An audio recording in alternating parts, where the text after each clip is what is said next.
Welcome back. The last part of this chapter is loan amortization, which is a very important function in almost all of us day-to-day life.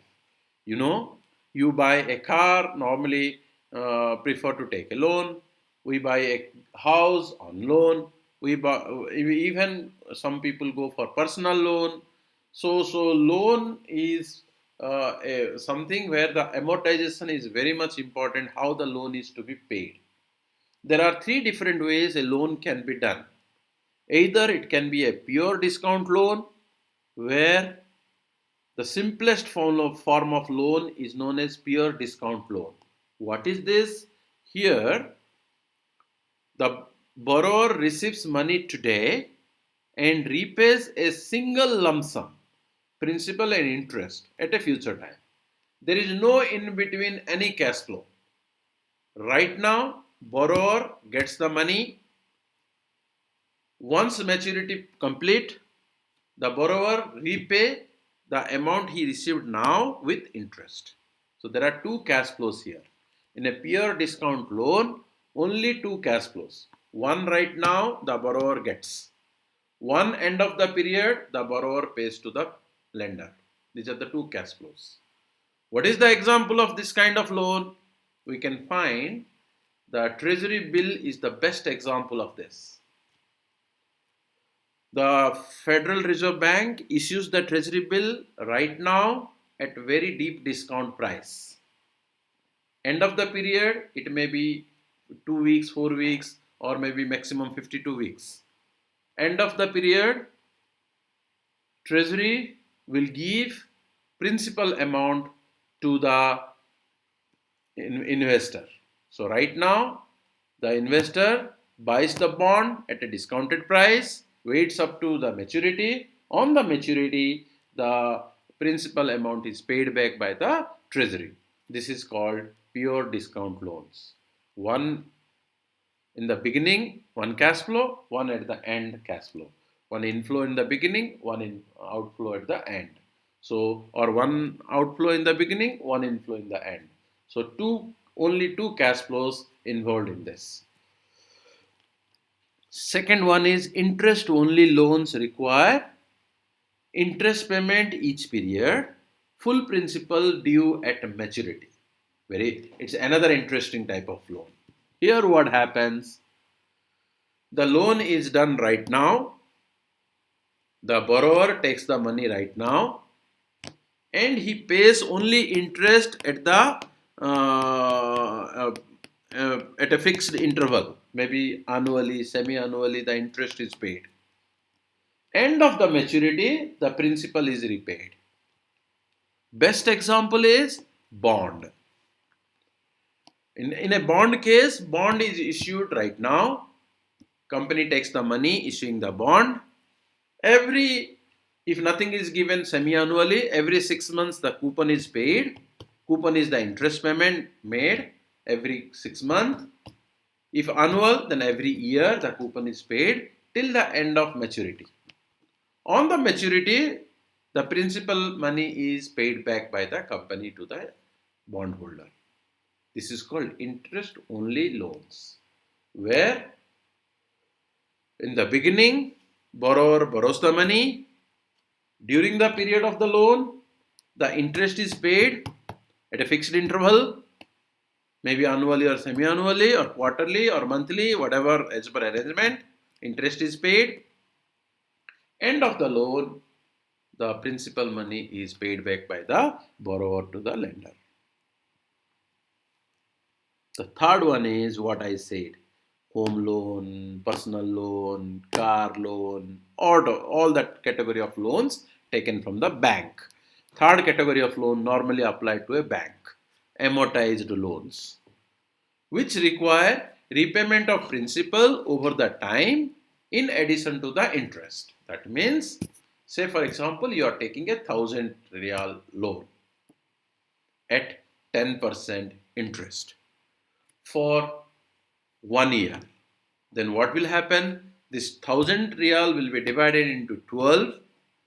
That will be the principal payment per month. And on the 1,000 Riyal per month, whatever interest comes first month, On 1000 real, interest will be charged, the interest plus the part payment of principal. Second month, again, the principal, part payment of principal plus the interest is being taken. It is being calculated, and an equated amount of installment is fixed. You have to pay the monthly installment, which is added with part of principal and the interest. Pure discount loan, as I said you, best example is treasury bills. T-bills promises to repay 10,000 in 12 months and make the interest rate 7%. How much will be the price of this T-bill? Simple. Use the present value formula. Future value divided by 1 plus R will be the price at which the bond will be sold right now. So you will buy at 9345.79. Wait 1 year. To 1 year you will get 10,000. Two cash flows. Interest only loan, I told you bond is the best example. For example, bond is issued for 10,000, 7% is the interest rate paid annually. That means 10,000 the company takes right now, pays 7% of 10,000, that is 700 reals every year. Annually 700 real to be paid by the company to the bondholder as the interest. End of the period, 5 years, the company will repay the 10,000 face value. What would be the stream of cash flows be? So, very simple. We have the year 1 to year 4 interest will be paid, as I said you, $700 each year. Fifth year the interest 700 plus principal 10,000 will be paid back. Amortized loan. Consider you have taken a $50,000 loan, 10 years period, 8% interest. Loan agreement requires the firm to pay 5,000 in principal each year plus interest for that year. So the company will pay 5,000 principal every year, so that in 10 years 50,000 will be paid back. Interest will be paid as per first year. Interest will be paid 8% on 50,000 is equal to 4,000. So first year's payment will be 5,000 principal, 4,000 interest. 9,000 will be paid first year. Second year, 5,000 principal will be paid. Interest will be paid on 45,000 because you already first year you paid 5,000. So remains 45,000. On that 8% will be paid. Like that the amount will be paid. We'll see how to do the amortization in the spreadsheet after completion of next 2 slides. If you have a calculator, you can do this very easily in the financial calculator. As I told you, the third row of the financial calculator is for time value table. Simply on your financial calculator, second clear time TVM will clear everything. Now you enter 4 as the N, 8 as the IY. I am doing so that taking little pause, and 5,000 plus minus click, then it will be minus. Click on present value, 0 future value, compute the PMT 1509.6 coming in my calculator. So if this is the loan, so the interest rate is 8%, principal amount is 5,000, 4 year is the loan period, 8% is the rate of interest, then you have to pay 1,509 per year. Then this 5,000 will be paid, principal and interest.